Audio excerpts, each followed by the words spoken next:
हा महाराष्ट्राच्या जनतेने दिलेला आहे आणि विशेषतः भारतीय जनता पार्टी हाच पहिल्या क्रमांकाचा पक्ष आहे हे देखील पुन्हा एकदा या ठिकाणी अधोरेखित झालेला आहे। आतापर्यंत माझ्या हाती जे निकाल आहेत त्याच्यामध्ये जवळपास 129 नगराध्यक्ष हे भारतीय जनता पक्षाचे निवडून आलेले आहेत आणि आपण जर बघितलं तर आमचे तिघांचे मिळून जे नगराध्यक्ष आहेत ते जवळपास 75% नगरसेवक आहेत, नगराध्यक्ष आहेत आणि आपण नगरसेवकांचा जर विचार केला तर तिथे तर भारतीय जनता पक्षाने एक नवीन रेकॉर्ड तयार केला। 2017 साली आम्ही नंबर 1चा पक्ष होतो, त्यावेळी आमचे 1602 नगरसेवक होते। आता त्याच्या दुपटीपेक्षा जास्त 3325 नगरसेवक हे भारतीय जनता पक्षाचे निवडून आलेले आहेत। त्यामुळे एकूण जी नगरसेवकांची संख्या आहे त्याच्या 48% एकट्या भाजपचे नगरसेवक हे निवडून आलेले आहेत। याचा अर्थ प्रचंड मोठं जनसमर्थन आम्हाला मिळालेलं आहे। मी आज विशेषतः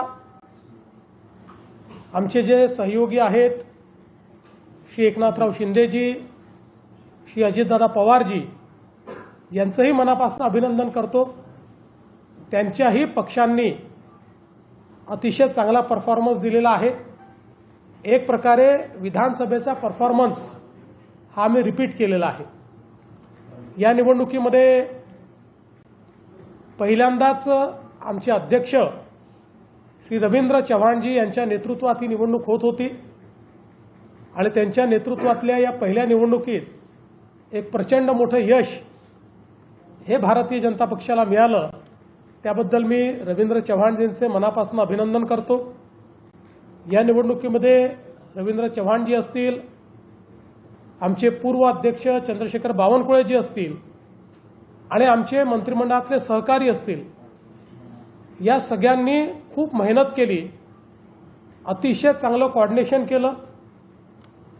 पक्षाची संघटना यामध्ये एक प्रकारे खूप चांगला संवाद हा स्थापित झाला आणि त्यामुळे एक अभूतपूर्व अशा प्रकारचा विजय मिळालाय आणि विशेषतः 2017 पेक्षाही मोठा विजय हा आम्हाला या ठिकाणी मिळालेला आहे। मला असं वाटतं की गेल्या 20-25 वर्षाच्या महाराष्ट्राच्या इतिहासामध्ये इतका मोठा विजय कोणालाच मिळालेला नाही जो आज आम्हाला भाजप आणि महायुतीला मिळालेला आहे आणि म्हणून मी नागरिकांचे खूप आभार मानतो। सगळ्यात महत्त्वाचं काही असेल तर या निवडणुकीमध्ये मी पूर्ण सकारात्मक प्रचार केला। एकाही सभेमध्ये एकाही व्यक्तीच्या विरोधात, एकाही पक्षाच्या विरोधात, एकाही नेत्याच्या विरोधात बोललो नाही। केवळ विकासावर मतं मागितली। आम्ही काय केलं हा ट्रॅक रेकॉर्ड सांगितला, आम्ही काय करणार आहोत याची ब्ल्यूप्रिंट मांडली आणि त्याला अतिशय चांगला प्रतिसाद हा सर्व लोकांनी दिला आणि मतदारांनी आम्हाला निवडून दिलं। त्यामुळे एक प्रकारे भारताच्या इतिहासातली ही पहिली निवडणूक असेल की ज्या निवडणुकीमध्ये एखाद्या पक्षाचा मुख्यमंत्री कोणावरही एक सूतभरही टीका न करता त्यांचा पक्ष विजयी होतो। एक प्रकारे लोकांनी आमच्या विकास कामांना दिलेली ही पावती आहे।